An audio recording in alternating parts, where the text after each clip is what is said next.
Hello, and welcome to Mind and Money Show, where we talk all things mindset, money management, and our entrepreneurial journey. Along the way, we're going to throw in some amazing guests for good measure. I'm Shane Hyland. I'm Gareth Shears. This show is going to change your life and teach you skills that school never taught you. Boom.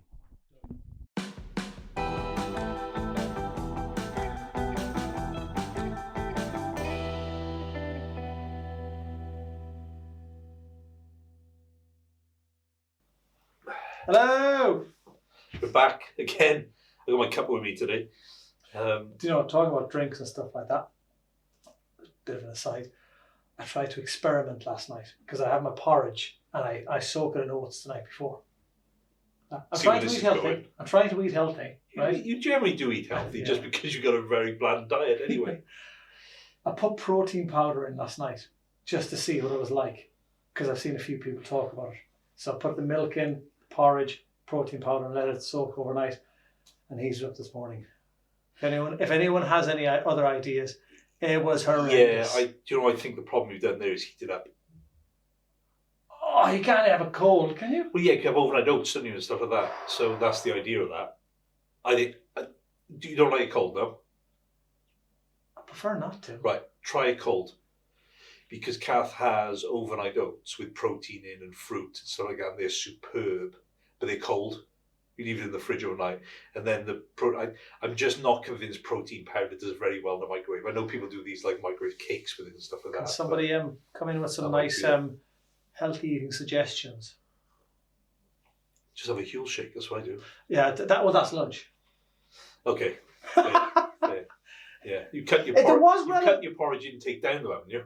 Yeah. Well, how many calories of porridge do you have for breakfast? Oh Christ, I was probably doing. I never. It's got to be four figures, won't it? Oh yeah. Oh, quite easily. Yeah, I'd say it was 1,200 for breakfast. Yeah. Meal of the day, you know. Well, they do say you should front load your day with breakfast and then breaking the fast, taper down in the evenings. I hadn't eaten for the previous 4 hours that I was sleeping, so. Do you know what? It has relevance because I think we were lucky enough to have a chat with Dan Stanley from Betterman last week, and about our new venture going forward, which we'll talk about again.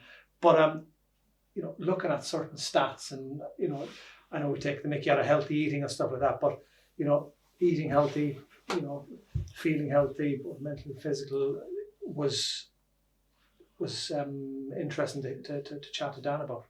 Yeah, because Dan's really into his stats, isn't he, with regards to kind of male kind of welfare, mental health, and things like that. And I think some of the things that came out of the conversation that we had the other day were actually quite alarming. I think is the word.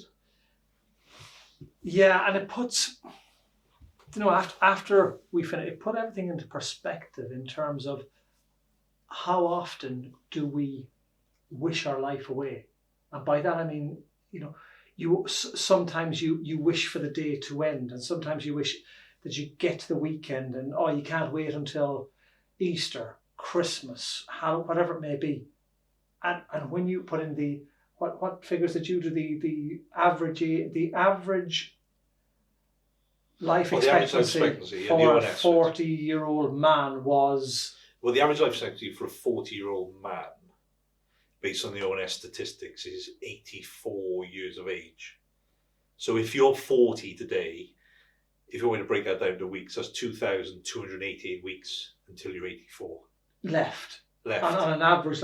And that puts everything into perspective of, wishing our life away. And I understand that when you were at a younger age, because you haven't had that much life experience, you can't wait until you see a grandparent for a gift. You can't wait till Christmas or your birthday or summer holidays. I get that, but when you become an adult, time just it almost goes from being on a rocking horse to chariot, that you're flying and time is just so quick. Oh, it does. And I always just take for granted when kind of you always look to people as older. We are those older people now, though. I feel that way, and you take for granted what people say, whether time flies when you get older and stuff like that. It literally does, because we were just chatting today when your first quarter's gone this year, and we're like partway through April now as well. Yeah.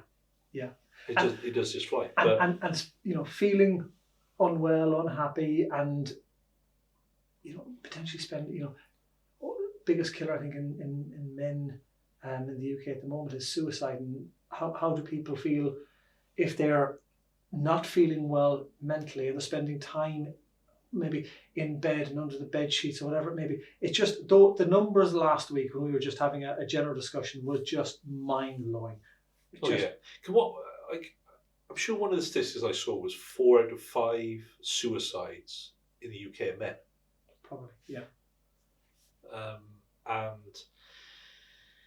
And I think like there's another stat, there's 1 in 8 men suffer mental health problems. But I think, but we are too. I think men are terrible for this. We are too brave to talk about it, and we think that there's a lot of a stigma around men talking about mental health. And we had Matt Jones talking about it. We spoke with Dan Stanley about this before, and we also had Aaron on from Protectors who talks about this as well. And Lee Evans as well. Yeah. I think there's been a lot of kind of talk about it. I think in a way we kind of take it for granted because there is this bravado thing with us as men. We're all bad for it. Yeah. We don't kind of like to open up about our feelings because it wasn't the manly thing to do. I think we're probably better than what we were at it, but the stats are alarming. It's starting to change because there, one of the guys we had on before as well, Tej as well, didn't he say there was, you know, at his dad's funeral, they you had to show a brave face, and you know, I think those days probably are for the best gone. But as you said, the amount of people that still don't open up, and it is, I presume it is a macho thing of, you know, how much weight can you lift in the gym, you know.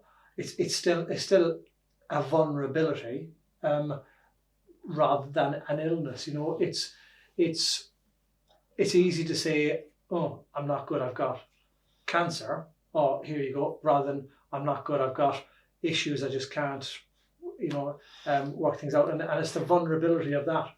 Yeah, and I think the hardest thing with mental health is that it's not outwardly displayed, is it? It's not like you've got like, I just had an operation on varicose vein, didn't I? You know, that's an outwardly, you can see that's a problem. But with mental health, it's something which is inside you, and it's down to that individual to open up and realise actually they do need some help and they are struggling. You know, like with cancer things like that, and you know, Ryan was always a relatively easy kind of diagnosis, and it kind of is what it is. But the stigma isn't attached to it.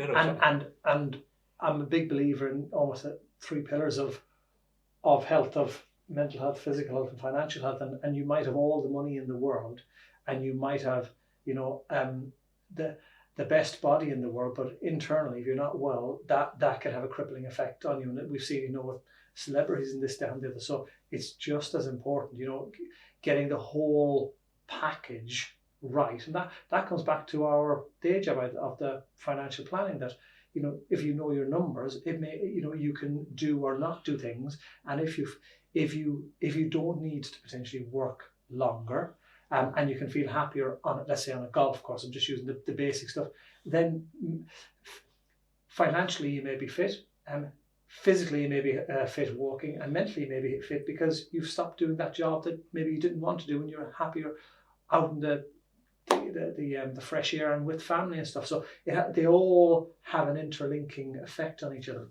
It's a balancing act, isn't it?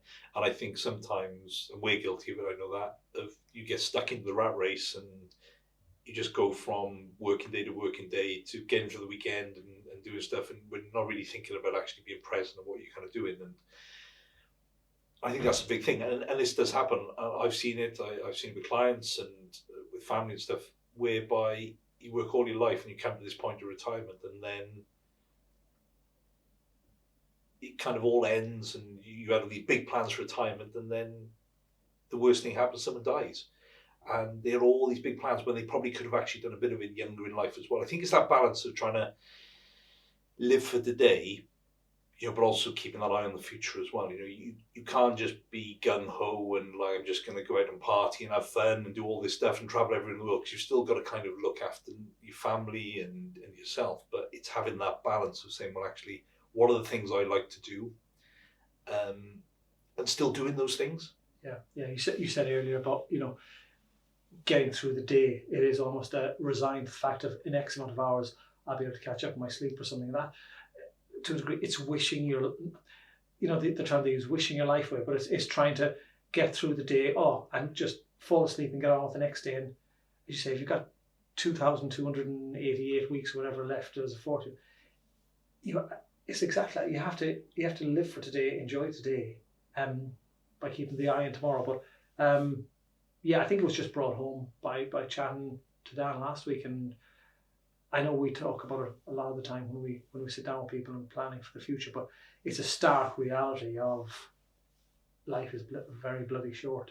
Yeah, exactly, and I think you just got to have some fun as well. Do you know what I mean? And luckily we enjoy what we do. So when we go to work each day, it's not like going to work. I wouldn't say it's that kind of. Do you know what I mean? Like some people I know, they go to their work, their job, and it's just something they just got to do for 8 hours a day, and it pays the bills. And we've talked about this before. If you are that type of person, sometimes you got to step back and think, well, am I doing the right thing for me? Because there are other things you can do. There are other jobs. I know people say there isn't, but there is. Do you know what I mean? Like I made a career change when I was kind of in my kind of late 20s, and I actually made a huge career change. I went from a proper career in the police to being self-employed in financial services, and I planned what I was going to do, but that was because I wasn't happy where I was, and I couldn't see myself doing that for the rest of my life. What I love to see is, and I've heard it recently with a few people, is you work out what you actually enjoy in life and enjoy doing, and then you go and find the job associated with that, and if there is none, become an entrepreneur and make that job, and then you're happy in that. But I suppose that overlaps then on your happy time and your work and all of that, and you probably have to distinguish them. But I have a friend back in Ireland and works in sport, both commentating and reporting and stuff like that, and journalism. And each time I chat to him, he goes, I should feel bad, shouldn't I? Because I feel like I have the best job in the world. I get paid to do what I love. And you kind of go, utopia. Yeah, exactly. I remember speaking to one of our clients who landed a job, and he said it is 90% of the most ideal job he could ever have. Because you're never going to get 100%, do you? Yeah. But he said this is 90% of kind of like the best, greatest job that I could ever do. And how good's that? Even if you get the best job in the world, there's going to be crap attached to some part of it. And it might be, for anyone else, that's the crap part. But, if you have the best job in the world, there has to be. You can't love every part of it because there's going to be something. But he knows that was going to come with challenges and so on and so forth. But what a great feeling that was going to be. And I know there's people out there who kind of struggling. I don't know what my calling is. I don't know what I want to be doing or what my job is and stuff like that. And you may never find out until you're in your late 40s, early 50s. But it'll come to you. I mean, and that's what I come back to. And I've said this before. I don't have an issue with if you ever see a job CV whereby someone has tried lots of different jobs. Yeah. Now, if, for example, they're in recruitment and they're on their 12th recruitment firm, then that's a problem. They don't like recruitment.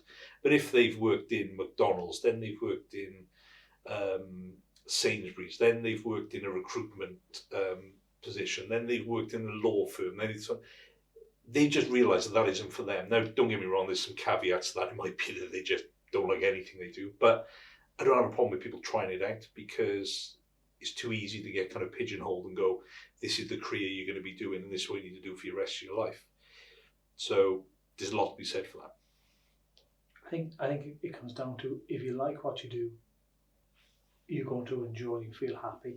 If you feel happy, you're probably going to maybe even eat better. It's going to make you feel even happier if you eat better. And overall, I think the overall endorphins for everything is more of a positive effect than a negative. So it all stems back, even though it's talking about stuff that we don't do every day, the mental health, we still have an input into, getting people to have a think about what the future holds for them, working out numbers, not just telling them about products, working out numbers, what they want to do, when they want to do it, making them feel happy, and then removing whatever fear we have so they can basically enjoy the X amount of weeks, days, months, and years that they have on this planet.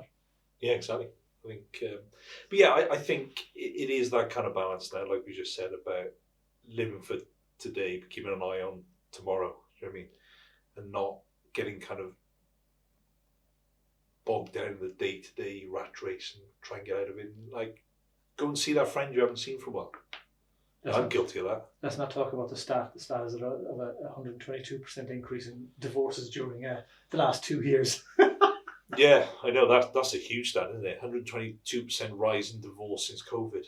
Yeah, so but that's one for another day. Yeah.